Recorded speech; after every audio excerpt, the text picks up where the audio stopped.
Ruangan yang tidak terlalu luas ini berisi satu kasur, satu nakas, dan satu lemari. Dimas, anak ke-90 Yogi yang menjabat sebagai wakil ketua Wibu, kesulitan menyimpan koleksi figur anime dan ribuan buku tentang gaya bercocok tanam miliknya. Yogi yang tidak ingin anaknya sedih, segera merenovasi ruangan tersebut. Kasur dihancurkan dengan palu Thor. Lalu ia membangun rangka tempat tidur dari baja galvanis, dilas dengan kaki penyangga, dan dilapisi kayu finar. Semua barang prasejarah bisa disimpan di bawahnya. Kasur lembut dan bantalan dinding menambah kenyamanan, dilengkapi poster penjajahan Jepang. Lemari dua sisi ditambahkan, dengan ruang di atas untuk selimut dan pakaian sehari-hari. Dimas tergantung di bawahnya. Ada kabinet untuk menyimpan susu kadal murni, dengan stop kontak di bawahnya. Di kaki tempat tidur, kabinet display memamerkan koleksi figur waifu Dimas, sementara lacinya menyimpan triliunan uang hasil tuyulan. Di sampingnya, ada rak untuk menyimpan ribuan buku gaya bercocok tanam favoritnya. Pintu melengkung dan kotak kayu di bawahnya berfungsi sebagai tangga dan penyimpanan pakaian dalam Dimas. Pintu geser dipasang, diikuti meja belajar dengan pegor. Ruangan yang tadinya biasa aja, kini menjadi rapi, besar dan berurat.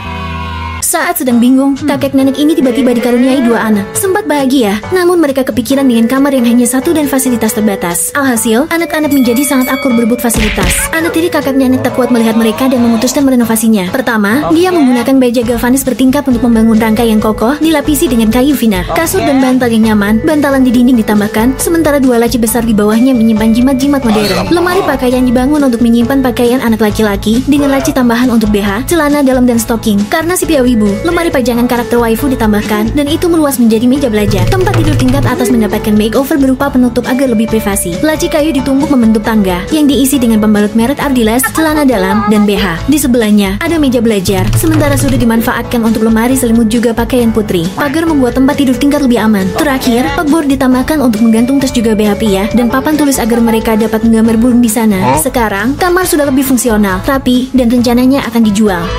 Putri sangat iri pada temannya yang punya adik laki-laki. Suatu hari, dia mengajak neneknya dan kedua orang tuanya untuk berdiskusi. Putri dengan tegas meminta 3 adik laki-laki dalam waktu seminggu. Karena dia anak kesayangan Yogi dan Desi, mereka bekerja keras dan berhasil mewujudkannya. Namun, masalah muncul karena di rumah hanya ada satu kamar, membuat mereka khawatir. Yogi yang cerdik memutuskan untuk mendesain ulang ruangan. Ia memasang rangka baja berlapis krom untuk membuat tempat tidur bertingkat, dilapisi kayu finar, diperkuat dengan besi, dan dilengkapi kasur serta bantal. Yogi juga menambahkan bantalan dinding untuk kenyamanan dan lubangi dinding untuk rak buku. Tak lupa, stop kontak dan saklar dipasang. Untuk tempat tidur atas, Yogi menambahkan panel kayu, jendela kaca, dan tirai untuk privasi. Di bawahnya, terdapat laci untuk pakaian dalam. Tempat tidur di sebelah dibuat serupa. Tangga yang juga berfungsi sebagai laci buku ditambahkan, dengan rak display di atasnya untuk mainan anak-anak. Meja gantung dipasang agar anak-anak bisa membaca majalah dewasa di sana. Di depannya, ada lemari pakaian untuk Putri dan adik-adiknya, serta meja belajar di sampingnya. Di sini, Putri bisa menonton video tutorial membangun jembatan menggunakan 3 tumbal dengan sangat privasi. Ruangan yang sebelumnya hanya berisi satu tempat tidur, kini menjadi luas, rapi, dan nyaman. Yogi bekerja keras untuk membeli sebuah rumah kecil.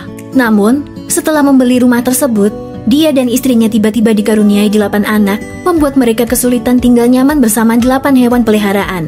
Dalam putus asa, Yogi membangun tempat tidur susun sederhana dari bata. Karena setiap malam dia merasa tertekan, Yogi akhirnya memutuskan untuk merenovasi rumahnya. Dengan panel aluminium, dia membuat kotak penyimpanan dan menambahkan alas angkat hidrolik untuk meja makan yang bisa berubah menjadi tempat tidur lipat. Dia juga menambahkan meja lipat dan ruang komputer, lemari besar dan kabinet kombinasi dengan wastafel, kompor induksi. Tak lupa, toilet multi orang dipasang agar mereka bisa mengeluarkan secara kompak dan bersama-sama. Terakhir, Yogi mengelas 2 rangka baja, menambahkan kasur, dan menciptakan area tidur untuk 8 anak, serta sebuah laci besar untuk barang tambahan.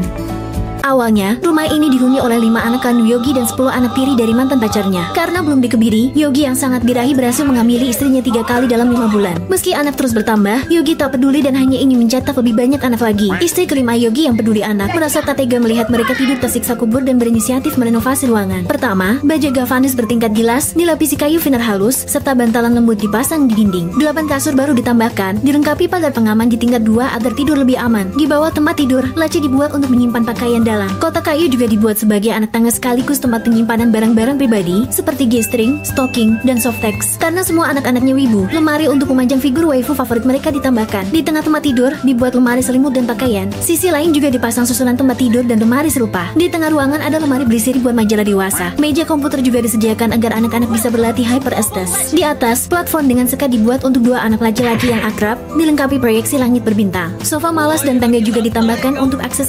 Istri kedua Yogi melahirkan 20 anak kembar. tetapi rumahnya tidak cukup besar untuk menampung mereka. Alhasil, Yogi membeli kamar mandi bekas dan merenovasinya menjadi rumah baru. Langkah pertama adalah membongkar dinding toilet tersebut. Tangki air dan toilet jongkok tetap dipertahankan. Untuk memperkuat struktur, Yogi membangun rangka dari besi yang dilapisi kayu vinar. Tempat tidur dirancang bertingkat dengan fitur unik. Jadi, ketika kasurnya digeser, toilet pun terlihat, sehingga anak-anaknya bisa mengeluarkan tanpa perlu berpindah dari kasur. Yogi juga memasang lemari gantung di atas kasur untuk pakaian, dengan colokan dan ruang untuk menyimpan kamus anime. Kemudian, sisi kasur dilengkapi dengan bantalan, dan di atasnya terdapat rak untuk jam alarm serta hiasan lainnya. Yogi juga merancang meja lipat yang bisa naik turun, memungkinkan anak-anaknya untuk belajar trading saham atau makan di sana. Kamar mandinya pun tak kalah menarik. Toilet gantung dipasang di dinding, memberikan anak-anak kesempatan untuk buang air dengan penuh gaya. Lalu, ada wastafel dan lemari kecil untuk menyimpan sabun, sampo, serta menyetop anggur merah. Setelah semuanya lengkap dan rapi, Yogi mengusir semua.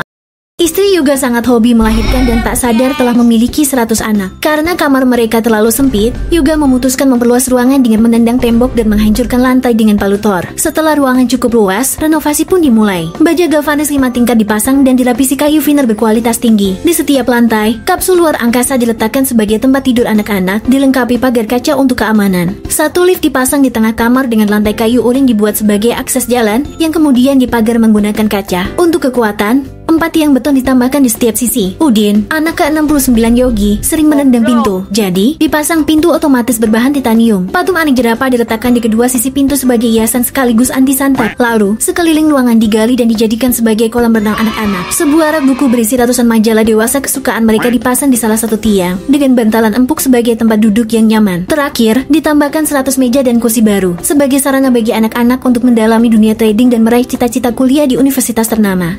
Di tengah kegabutan yang melanda, Yogi dan istri barunya berencana membuat 2 anak. Namun tak disangka, mereka keterusan dan malah memiliki 1000 anak. Yogi pun harus bertanggung jawab mengurus keluarga kecilnya. Tentu saja, menyediakan tempat tinggal yang layak menjadi prioritas utama Yogi. Setelah melakukan pemanasan, Yogi menggunakan sihir kuno yang diwariskan dari kakek mertua ayah tirinya untuk memperluas ruangan. Dirasa cukup luas, renovasi pun dimulai. Pertama, Yogi membangun 11 tingkat rangka tempat tidur dari baja galvanis, membautnya ke dinding, dan melapisinya dengan kayu vinar. Ditambahkan juga 1000 kasur hasil donasi dari orang-orang baik. Dengan menyikat semua tempat tidur, anak-anak bisa tidur tanpa saling mengganggu. Kemudian, Yogi membangun lemari dinding untuk menyimpan pakaian anak-anak, lengkap dengan pintu untuk menjaga kebersihan dari debu. Selanjutnya, Yogi memasang meja portabel yang dilengkapi dengan MacBook keluaran tahun 12 sebelum Masehi. Saat dilipat, meja tersebut berfungsi sebagai rak dinding untuk menaruh ponsel, buku siksa neraka, dan camilan semen berbentuk bapau kesukaan anak-anak. Untuk memudahkan akses naik turun, dipasang juga tangga besi. Di tengah ruangan, terdapat panci hotpot raksasa yang selalu berisi makanan lezat. Panci ini juga berfungsi sebagai meja saat mereka makan bersama. Setelah cerai mati dengan Devi, Yogi akhirnya menemukan cinta sejatinya. Tak disangka, dalam 2 tahun, mereka tiba-tiba dikaruniai 10 miliar anak. Namun, ruangan untuk menampung semua anaknya terlalu kecil, sehingga Yogi terpaksa menggunakan tendangan berebut tanah untuk memperluas ruangan. Setelah dirasa cukup luas, Yogi segera merenovasi tempat tersebut. Pertama, ia membangun pilar beton besar yang tertanam di tanah, lalu membangun lantai bertingkat yang kokoh dan diklaim bisa bertahan hingga 10.000 tahun. Selanjutnya, Yogi membagi ruangan sesuai kebutuhan, dengan setiap kamar dilengkapi jendela untuk sirkulasi udara dan AC yang dipasang di atasnya. Lantai dipasangi kayu vinar, tempat tidur bertingkat dengan kasur empuk ditambahkan, serta pagar dan tangga untuk membuat tidur anak-anak lebih aman. 2 lemari diletakkan di tengah untuk menyimpan pakaian sehari-hari, dan laci di bawah tempat tidur untuk menyimpan pakaian dalam anak-anak. Kemudian, dipasang pintu teralis untuk keamanan. Semua kamar diatur dengan cara yang sama. Ruang tengah diubah menjadi kamar mandi, dilengkapi dengan puluhan toilet dan wastafel agar anak-anak lebih mudah mencuci tangan. Pagar kaca dipasang untuk menjamin keamanan. Untuk mempermudah akses naik turun, eskalator pun ditambahkan. Ruangan yang tersisa disulap menjadi dapur, sementara sebelahnya dijadikan area belajar bagi semua anak. Rak buku berisi ribuan buku mimpi, serta kursi dan meja dipasang agar anak-anak bisa merumus togel di sana. Untuk mengatasi kelaparan, tersedia minimarket di dalamnya. Beberapa sofa diletakkan di dekat pintu utama, tempat Yogi memberikan nasihat kepada anak-anak. Pintu kayu diganti dengan pintu baja yang diimpor dari luar galaksi untuk keamanan ekstra. Sebagai pelengkap, tersedia ruang komputer dan area bermain anak-anak. Terakhir, ruang tengah digali dan dijadikan kolam renang. Setelah renovasi selesai, Yogi menyuruh semua anaknya untuk mencari kos sendiri. Yogi dan Devi telah menjalin rumah tangga selama 7 tahun. Mereka adalah pasangan romantis yang memiliki hobi sama, yaitu membuat anak. Tanpa sadar, mereka telah memiliki sekitar 1 triliun anak. Khawatir anak-anaknya terlantar, mereka membeli gedung dan merenovasinya. Pertama, Yogi melakukan salto belakang, diikuti pemanasan dan 2 kali jongkok. Hal itu membuatnya memperoleh kekuatan sihir kuno yang bisa mengangkat lantai dan memperluas ruangan. Selanjutnya, Yogi menggunakan besi galvanis, dilapisi beton merek di Samsu. Di tengah, dibangun lift terbuka dari tiang baja dengan lantai beton dan railing kaca di setiap sisi lantai untuk mencegah anak-anak jatuh. Setiap lantai dibangun serupa. Lantai pertama hingga ketiga ditempati anak-anak jenius, lengkap dengan tempat tidur nyaman dan kamar mandi pribadi. Lantai keempat hingga ke-9 diisi anak-anak yang jago joget dengan ranjang besi dan kasur rumah sakit. Lantai ke-10 hingga ke-15 disiapkan untuk anak-anak yang jarang sedekah dengan tempat tidur sederhana. Lantai ke-16 hingga ke-18 khusus untuk anak-anak yang selalu depot tapi tidak pernah WD, tidur di kardus dengan bantal semen. Di tengah, ada kamar mandi umum serta rak buku yang berisi ribuan majalah dewasa kesukaan anak-anak. Meja bundar yang dikelilingi makanan lezat dipasang di tengah tiang lift. Pada akhirnya, inilah hasil keseluruhan dari bangunan tersebut.